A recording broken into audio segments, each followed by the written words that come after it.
Bonjour à tous, merci d'être là, notamment pour présenter ce projet, je dirais, vous verrez, très novateur, puisque c'est le sujet. Je dirais pas, c'est pas la rénovation dans le projet éducatif des écoles de management ou des business schools, c'est la novation. J'ai demandé à Isabelle, qui est arrivée, je crois, dans mon bureau la première fois, à peu près pour le coup, un an jour pour jour, et sans idée préconçue. Je lui ai dit, tiens Isabelle, ça fait longtemps que je ne l'ai pas vue. Chemin faisant, lors d'un entretien fleuve, eh bien, je me suis retrouvée à me dire le lendemain matin, oh là là là là, mais ce serait super, qu'elle aide l'INSECU d'abord à coordonner toute cette recherche qui foisonne quand même pas mal, parce que ce soit à l'INSEC Business School, qu'à le SCE, le BS, l'IUM, à l'école d'ingénieurs, etc., il y a beaucoup de contributions académiques, mais tout ça est un peu diffus. Donc le rôle d'Isabelle, c'est évidemment de rassembler les forces et puis de créer des synergies.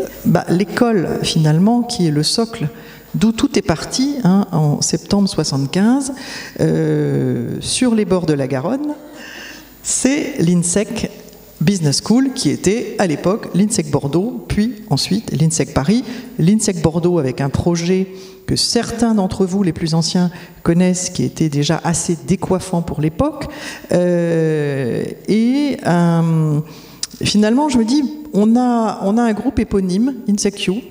On a complètement assumé le fait que l'INSEC Business School, cette école, je dirais un peu matrice du groupe, même si d'autres écoles sont venues se rajouter, finalement, ça reste l'école, le socle de l'affaire, une position centrale dans le groupe. Cette école doit absolument être, je dirais pas le laboratoire, le mot est peut-être pas bien choisi, mais en tout cas, cette école doit profiter en premier, en pionnier, de toute cette stratégie éducative qu'on veut mettre en place, qui consiste à désiloter les disciplines et à dire c'est terminé, la finance, le marketing, les ingénieurs, les trucs, c'est terminé, c'est pas comme ça qu'on va former les jeunes d'aujourd'hui. Et du coup, j'ai revu Isabelle et je lui dis, Isabelle, je réfléchis, est-ce que en plus tu pourrais, from scratch, travailler à un nouveau projet pour l'INSEC Business School à Paris, Bordeaux, Lyon, et puis sur ses sites de Londres et San Francisco. Elle a réfléchi une petite nuit, parce que elle se couche tard et elle se lève tôt, et elle m'a répondu, tu as raison, super challenge, et puis en plus très cohérent, toutes ces deux, on ne peut pas faire l'un sans l'autre. Voilà, alors elle va vous présenter ce projet. Elle avait carte blanche, elle s'est entourée d'experts du métier, et évidemment, ce projet, même si vous verrez qu'il a à la fois des racines et des ailes, je dirais, reposera aussi beaucoup, évidemment, sur le digital. Voilà. Donc Isabelle, à toi. Donc merci Catherine, merci d'abord à tous et toutes d'être là, et je suis absolument ravie en effet de vous proposer ce qui est une refondation d'un projet pédagogique et de cette école. J'ai peu de temps, on va quand même avancer le plus vite possible, et je vais contextualiser un peu le projet. Alors, je ne vais absolument pas détailler les sujets, mais quels sont les grands échos du management que vous entendez tous, que vous entendez d'ailleurs souvent dans les confs de presse, j'imagine, d'autres directeurs d'école? Eh bien, c'est ces attentes différentes qu'a le monde du management, que ce soit le monde des entreprises, incarné par des PDG, que ce soit le monde des experts, incarné par des rapports, ou le monde des étudiants. On a envie d'un autre management. On attend un management qui fait tomber les silos, interdisciplinaire. On attend un management intelligent, qui est sous le signe de la reconnaissance, de la bienveillance, de l'intelligence, au sens d'une vision systémique des événements et des choses et du monde. La notion de culture générale est de plus en plus importante, vous le savez, et cette fenêtre de l'intelligence artificielle, alors je ne vais pas jouer ma petite Laurent Alexandre et faire peur et jouer les Cassandres. Au contraire, c'est une formidable opportunité pour moi et bien d'autres de remettre l'intelligence humaine au cœur des dispositifs. apprendre à décoder et pas seulement à coder. Les machines s'en occupent très très bien. Penser en 4C, pensée critique, communication, collaboration, créativité. Et même si les machines nous imitent, c'est à nous, jeunes, moins jeunes, apprenants, étudiants, de construire cet avenir. Et je ne dis pas de prédire le futur en le vivant comme une zone de risque qu'il faut diminuer, mais bien d'être prêt sereinement à accueillir l'avenir. Donc Alain Joyeux, président de la PHEC, que j'ai rencontré, et aussi là-dessus, c'est-à-dire comment ce que les classes prépa arrivent à très très bien faire, continuer à préparer ses esprits vers une forme d'intelligence, de connaissance, pour être durable. Durable, le mot est là.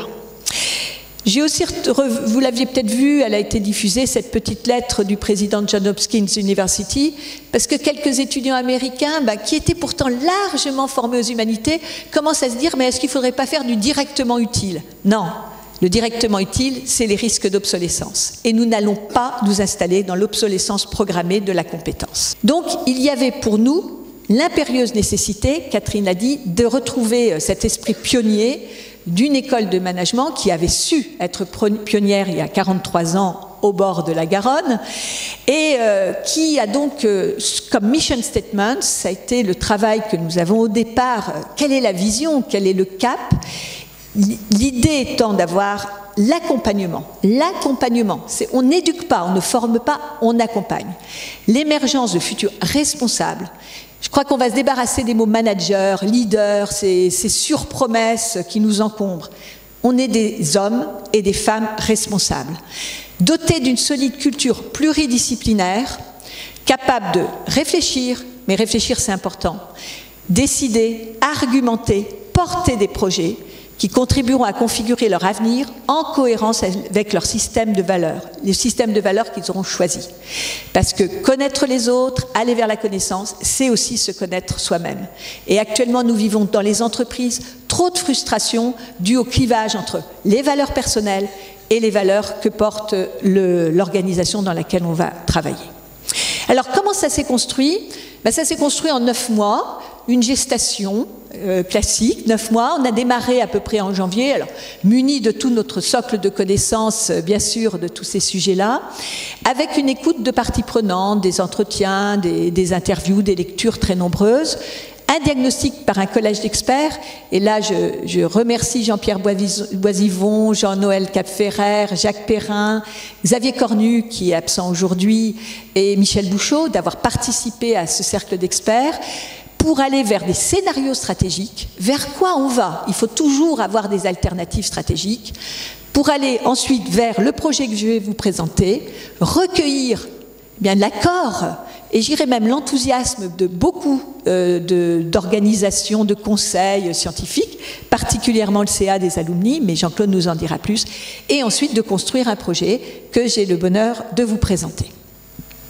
Tout ça, bien sûr, pour la rentrée 2019.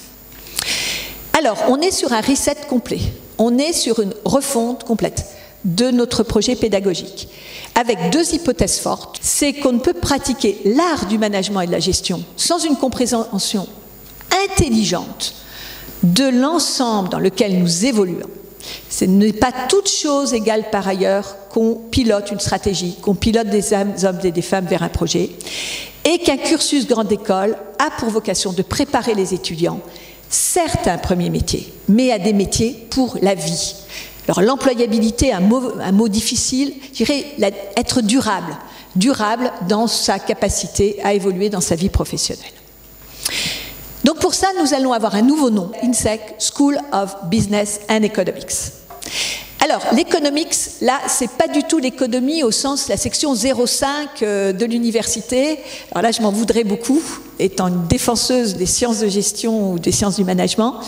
C'est pas l'économétrie, c'est pas ça, hein. C'est economics au sens de l'économie politique qu'a porté Adam Smith avec son ouvrage célèbre sur la richesse des nations.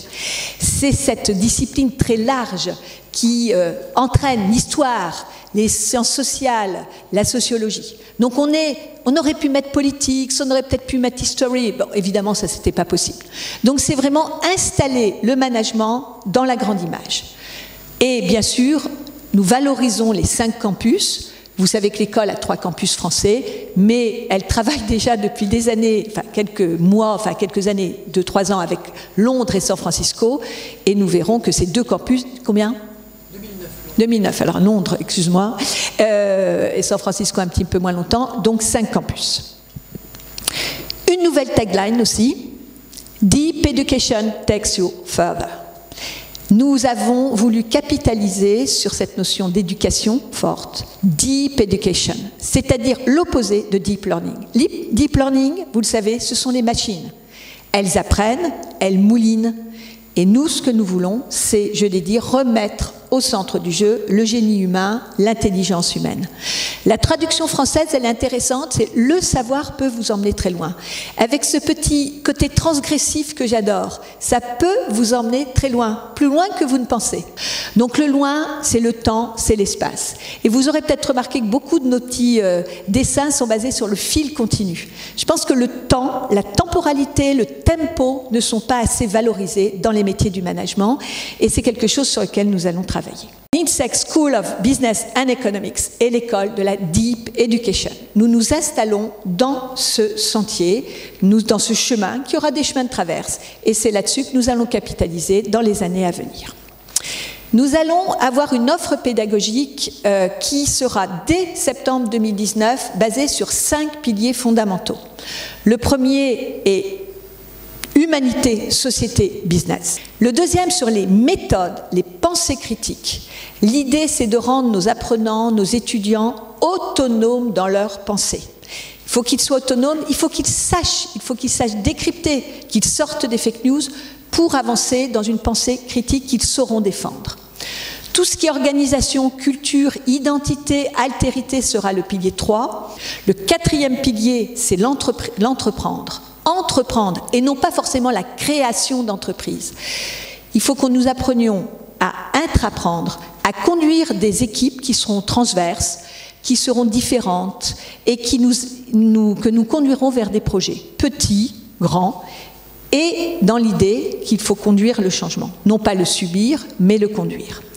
Et puis bien sûr un pilier, parce que nous restons une école de management, nous avons une promesse forte et évidente de mener nos étudiants vers l'emploi, de tout ce qui est compétences et pratiques professionnelles. Donc nous avons un programme sur 3 ans, sur lequel nous avons beaucoup réfléchi, qui est l'idée qu'en première année, vous voyez, c'est le bleu qui domine. Alors le bleu, c'est justement ces savoirs fondamentaux, c'est cette capacité à aller vers la philosophie, aller vers l'art, à aller vers la sociologie, l'ethnologie, pour comprendre le monde. Nous aurons par exemple des semaines bloquées pendant cette période, ces 2 premiers semestres, pour aussi faire des mises en situation. Par exemple, nous allons proposer à nos étudiants de travailler sur des grands événements qui ont marqué l'humanité, et de façon transdisciplinaire. Par exemple, analyser la Révolution française, ou la crise des subprimes, sous l'angle historique, juridique, sociologique, économique. La 2e année nous permettra d'aller vers des zones d'approfondissement. Alors vous voyez qu'on va un petit peu vers le violet, avec une année obligatoire, un semestre obligatoire académique à l'étranger, qui sera dans cette vision de l'interculturel. Et par exemple, une des innovations que nous proposons, qui sera d'offrir à nos étudiants la possibilité de choisir la discipline, les matières qu'ils veulent. Ce n'est pas là-dessus qu'ils seront évalués. Ils auront bien sûr l'obligation de valider leurs cours dans cette université étrangère, mais ils seront évalués sur un retour de leur expérience interculturelle. Et petit à petit, nous les amenons en 3e année, non pas sur des majeurs, non pas sur des spécialisations, ça c'est le travail d'autres programmes de formation qu'une grande école, mais sur ce qu'on a appelé des métiers. Et on y a réfléchi. On s'est dit en définitive, il n'y a pas beaucoup de métiers. C'est la façon dont on les fait au cours des siècles qui évolue. Et nous allons leur proposer de travailler sur les métiers du chiffre. Alors derrière, vous mettez comptabilité, audit, finance, etc. Les métiers de la relation client, vente, marketing, communication. Les métiers du flux, système d'information, data, logistique. Et les métiers de la relation humaine, de l'organisation, de la stratégie. Et dans cette troisième année, ils pourront cartographier leurs cours pour aller vers ces métiers, s'ils le souhaitent, ou au contraire pour être des grands généralistes du management. Et là, le dernier semestre sera bien sûr une expérience en entreprise, mais là aussi avec beaucoup de retours et de pilotage de la part des équipes pédagogiques et des formateurs. Pour terminer sur une période de préparation, nous renouons avec un grand oral. Mais ce grand oral ne sera pas une inquisition, ça sera l'occasion de présenter un chef-d'œuvre. Nous revenons aux fondamentaux de l'apprentissage, du tour du monde, celui qui entreprend un voyage d'apprentissage. Donc voilà à grands traits, mais vous avez la maquette très précise dans vos mallettes, le cursus tel qu'il se présentera. Bien sûr en 2019 pour la première année, 2020 la deuxième année et 2021 la troisième année. Donc 5 fondations, des ECTS parce que nous délivrons un diplôme, grade master, avec cette évolution que vous pourrez voir suivant les couleurs et qui permet à la fois un programme équilibré et généraliste et des approfondissements. Donc la première année, vous le voyez, le bleu domine, c'est l'année des fondamentaux, mais avec beaucoup de travail collaboratif. Nous ne serons pas uniquement dans le déductif, le cours. Nous ferons beaucoup d'inductif et beaucoup d'abductif. L'abductif est aussi au centre de la formation maintenant du management. C'est-à-dire être capable d'avoir d'autres visions, des visions alternatives. La deuxième année sera, donc les 5 piliers se font dans 3 grands domaines. Et la troisième année, elle, quelque chose d'intéressant et selon un planning d'exécutif, de cadre en activité, et donc nous alternerons, comme je l'ai dit, ces périodes en entreprise pour revenir à des séminaires intensifs. Le mois de septembre sera l'occasion, par exemple, de séminaires très intensifs. Alors, apprendre autrement, parce que ce n'est pas parce qu'on vient aux fondamentaux qu'on va revenir, même si c'est assez sympathique, au tableau noir, à la craie. On va peut-être déambuler aussi sous des vestibules très intéressants, mais l'idée aussi, c'est de travailler, et on est en train de le faire, à toutes les innovations pédagogiques pour enseigner autrement. Donc j'ai parlé de semaines qui explorent les grands événements du passé en première année. On remet au goût du jour quelque chose que Jean-Claude Puerto, je pense, a connu, les missions ethnologiques en entreprise. Être Lévi-Strauss en Amazonie, ça peut être aussi être Lévi-Strauss, enfin un petit Lévi-Strauss dans l'entreprise, mais doté de véritables méthodologies ethnographiques.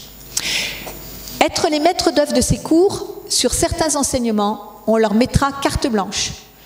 Les contenus, c'est vous qui les construisez. Les enseignants, les intervenants, c'est vous qui les choisissez. Le planning et la façon d'enseigner, c'est vous qui le construisez. On garde la nuit de la crise, qui est un formidable événement qui permet de comprendre comment on communique et on décide en situation extrême. Et puis bien sûr des masterclass, parce que nous avions bien l'intention de dialoguer avec le monde qui nous entoure et d'attirer des grandes figures inspirantes pour nos étudiants, mais qui seront aussi ouvertes à nos anciens, parce que c'est ça aussi, il faut qu'une école soit un hub qui permette sans arrêt de faire des ponts avec son environnement. Et ça se traduit tout simplement par faire venir des personnes dans des endroits où on va pouvoir dialoguer avec eux. On va aussi proposer, avec les nouveaux espaces dont Catherine vous a parlé, des projets d'excubation. L'excubation, c'est un nouveau concept, enfin pas si nouveau que ça, mais c'est l'idée que sur des maîtres plateformes, on fait travailler ensemble des étudiants, pas forcément des start-upers, mais des étudiants tels que nous les voyons, avec des cadres d'entreprise plus classiques, parce que les entreprises ont aussi envie que leur cadre évolue dans leur façon de travailler, et on a cette possibilité de le faire dans des nouveaux espaces tels que ceux qui vont être créés. Un séjour académique à l'étranger sans ECTS, j'en ai parlé. Le programme Startup Factory qui a lieu tout de même dans l'incubateur de Berkeley, enfin en association avec l'incubateur de Berkeley. Le peer learning, donc l'apprentissage par les pairs. Alors par exemple, la période en entreprise dont je vous ai parlé donnera lieu à une étude de cas. Alors là aussi on a un grand savoir-faire sur les études de cas grâce à Jean-Louis Martinez qui est présent ici, mais avec beaucoup aussi de savoir-faire d'autres enseignants. Ils auront à faire une étude de cas sur l'entreprise où ils ont travaillé, seuls ou en groupe, mais cette étude de cas, elle servira d'évaluation à leurs collègues. Pensez en design thinking, et puis donc l'idée du chef-d'œuvre à la fin du parcours d'apprentissage. Alors, à qui s'adresse cette formation? Clairement, elle s'adresse à des étudiants exigeants, qui veulent aller plus loin, qui ont soif d'apprendre, qui ont soif de connaissances, et qui se disent, zut, j'ai fait prépa, j'ai fait 2 ans, 3 ans d'études, mais j'en ai encore sous le pied. Et voilà, bridge the gap entre la prépa et l'école, ce gap qui existe toujours, et puis aussi entre des étudiants qui ont peut-être fait un cursus tout autre, histoire, géographie, sport, et qui voudraient aller vers les métiers du management, mais qui voient dans les business schools tellement un autre univers que là aussi les passerelles leur paraissent trop fragiles ou le ravin paraît trop éloigné. Donc on veut des étudiants. Et le contrat qu'on va signer avec eux, c'est ça, hein, c'est de l'exigence, c'est de la connaissance, qui viennent de prépa et qui veulent continuer, ça ne sera pas une prépa bis, mais qui veulent continuer les approfondissements tout en se professionnalisant. On veut des étudiants qui viennent d'ailleurs et qui trouveront là une forme aussi de continuum dans cette formation. Alors les moyens, Catherine en a parlé, l'international, le groupe qui est en plein développement, donc on profite de cette dynamique. Des nouveaux espaces pédagogiques, il y en aura d'autres. Tu n'as pas cité Shanghai, mais c'est vrai, ou vers l'Afrique. La multidisciplinarité, l'alternance, on y croit beaucoup, mais ce n'est pas une alternance par défaut, c'est une alternance par projet, où l'entreprise n'est pas seulement un lieu de formation, mais un acteur de formation. Et ça, on sait faire, et je pense qu'on va encore plus le valoriser. La recherche, mais une recherche qui rayonne, une recherche qui est bien sûr au début de la chaîne de la valeur d'un établissement d'enseignement supérieur, mais qui sache en faire profiter les étudiants et bien sûr le monde socio-économique. Nous avons la chance d'accueillir maintenant la prépa ENA Saint-Germain, que dirige Éric Cobast. C'est pas neutre. Moi, je crois beaucoup à la fréquentation des hommes et des femmes, avoir des préparationnaires ENA, avoir des préparateurs ou des intervenants ENARC, c'est aussi une façon de montrer un monde différent à nos étudiants et de les embarquer comme on embarquera des profs de classe prépa dans nos enseignements. Et puis, l'Académie de l'éloquence, que là aussi Éric Cobast est en train de créer, parce qu'on est sur un monde où l'écrit reste important. Les textos, c'est de l'écrit. Les blogs, c'est de l'écrit. Mais où l'oral prend une dimension auquel notre système scolaire et même universitaire français ne prépare pas nos élèves. Nous serons aussi beaucoup plus en phase, le slide précédent le montre moins, tous les étudiants étrangers. L'école se veut beaucoup plus internationale. Nous proposerons des full track English complets et nous voulons attirer tous ces étudiants qui sont formés au liberal arts, qui sont ouverts dans leur formation et qui rejoindront cette école parce qu'ils y trouveront une continuité aussi de la façon dont ils ont appris, dont ils ont été formés dans leur pays. Et nous nous appuierons aussi, et je vais lui laisser la parole, sur le réseau des alumni, donc avec Jean-Claude Puerto, qui est donc PDG de la société UCAR, et qui va nous dire quelques mots au nom des 64 000 membres de l'ADI. Écoutez, nous les alumni, on est irréversiblement engagés avec l'école et ses résultats. On a un actif qui s'appelle le diplôme. Moi, j'étais dans le premier bataillon, pas tout à fait la première promo, mais la 3e. Et c'était vraiment ce qui nous a emmenés dans cette... Quand José Soubiran a lancé l'école, c'est vraiment ce qui nous a attirés là. On n'était pas une sous-subdeco, on était sur d'autres critères. Et donc, on a eu une réaction extrêmement favorable, pour ne pas dire enthousiaste, au projet qu'Isabelle vient de vous présenter. Et on croit qu'Isabelle, avec le soutien de Catherine, a les épaules suffisamment larges pour porter le projet.